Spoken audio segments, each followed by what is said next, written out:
سوال: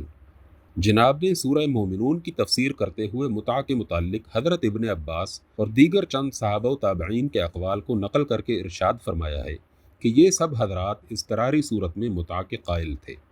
دیگر تقریباً اکثر مفسرین نے لکھا ہے کہ حضرت ابن عباس نے حلت متع سے رجوع کر لیا تھا۔ میں حیران ہوں کہ حضرت ابن عباس کا رجوع آپ کی نظر سے کیوں مخفی رہا۔ تمام مفسرین نے لکھا ہے کہ تمام صحابہ کرام اور تابعین کا حرمت متع پر کامل اتفاق ہے۔ اس میں شک نہیں کہ آپ نے بھی متع کو حرام مانا ہے، لیکن اضطرار کی ایک فرضی اور خیالی صورت تحریر فرما کر اسے جائز ٹھہرا دیا ہے۔ امید ہے کہ آپ اپنی رائے پر نظر ثانی کریں گے۔ یہ اہل سنت کا متفقہ مسئلہ ہے۔ جواب: اس مسئلے میں جو کچھ میں نے لکھا ہے اس کا مدعا یہ بتانا ہے کہ صحابہ و تابعین اور فقہا میں سے جو چند بزرگ جواز متع کے قائل ہوئے ہیں، ان کا منشا اس فعل کا مطلق جواز نہ تھا، بلکہ وہ اسے حرام سمجھتے ہوئے بحالت اضطرار جائز رکھتے تھے، اور ان میں سے کوئی بھی اس کا قائل نہ تھا کہ عام حالات میں متع کو نکاح کی طرح معمول بنایا جائے۔ اضطرار کی ایک فرضی مثال جو میں نے دی ہے، اس سے محض اضطراری حالات کا ایک تصور دلانا مقصود تھا، تاکہ ایک شخص یہ سمجھ سکے کہ شیعہ حضرات کو اگر قائلین جواز کا مسلک ہی اختیار کرنا ہے تو انہیں کس قسم کی مجبوریوں تک اسے محدود رکھنا چاہیے۔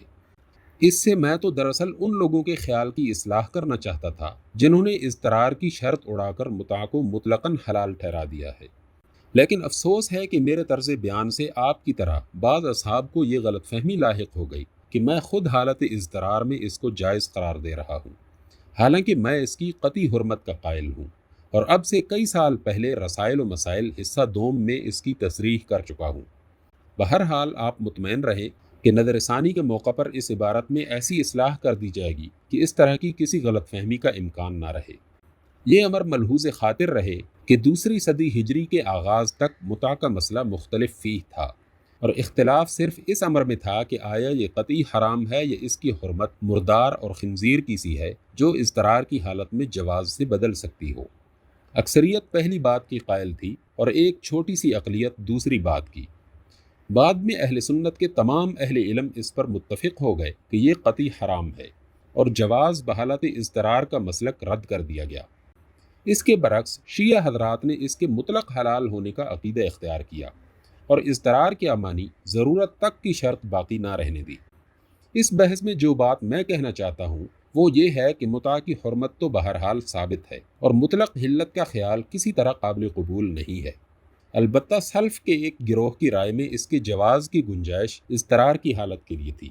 لہذا متع کے قائلین اگر انہی کی رائے کی پیروی کرنا چاہتے ہیں تو انہیں کم از کم اس حد تک تو تجاوز نہ کرنا چاہیے۔ آپ نے متع کے بارے میں حضرت ابن عباس کے رجوع کا جو ذکر کیا ہے، اس کے متعلق گزارش ہے کہ اہل علم کے وہ اقوال میرے سامنے موجود ہیں جن میں ان کے رجوع کرنے کا دعویٰ کیا گیا ہے، لیکن واقعہ یہ ہے کہ یہ دعویٰ مختلف فی ہے۔ اس باب میں جو روایات نقل کی گئی ہیں ان سے یہ ثابت نہیں ہوتا کہ ابن عباس نے اپنی رائے کی غلطی مان لی تھی، بلکہ ایسا محسوس ہوتا ہے کہ وہ صرف مصلحتاً اس کے حق میں فتویٰ دینے سے پرہیز کرنے لگے تھے۔ فتح الباری میں علامہ ابن حجر ابن بطال کا یہ قول نقل کرتے ہیں، اہل مکہ و یمن نے ابن عباس سے متع کی اباحت نقل کی ہے، اگرچہ اس قول سے ان کے رجوع کی روایات بھی آئی ہیں مگر ان کی سندیں ضعیف ہیں، اور زیادہ صحیح روایات یہ ہیں کہ وہ اس کو جائز رکھتے تھے۔ علامہ ابن قیم اس معاملے میں اپنی تحقیق جس طرح بیان کرتے ہیں اس سے صاف معلوم ہوتا ہے کہ مصلحتاً فتویٰ دینے سے ان کے اجتناب ہی کو ان کا رجوع سمجھا گیا ہے۔ وہ کہتے ہیں جب لوگ اس معاملے میں توسیع برتنے لگے اور ضرورت تک انہوں نے اسے محدود نہ رکھا تو ابن عباس اس کی حلت کا فتویٰ دینے سے رک گئے اور اس سے رجوع کر لیا۔